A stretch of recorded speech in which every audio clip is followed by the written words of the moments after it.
দিতেছি রসুন রসুন দিচ্ছি, পেঁয়াজ দিচ্ছি, এতে মশলা আপনারা দেখেন আপনার হাঁসের মাংস রান্না করতেছি।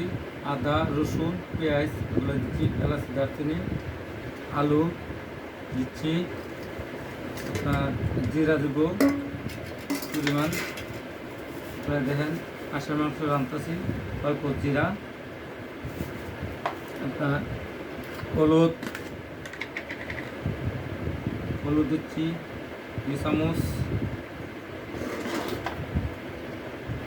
গুঁড়ামরিচ 2 চামচ। দেখেন হাঁসের মাংস রাঁধতেছি।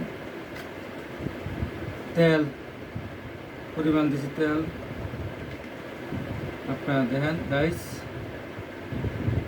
লবণ দিচ্ছি পরিমাণ, লবণ দিচ্ছি একটু লবণ। আর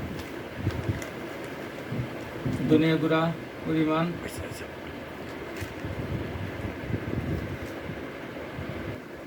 লাইক শেয়ার কমেন্ট করবেন, একটা ফলো দিবেন, শেয়ার করবেন, কমেন্ট করবেন, বেশি বেশি শেয়ার করবেন, কপি লিঙ্ক শেয়ার।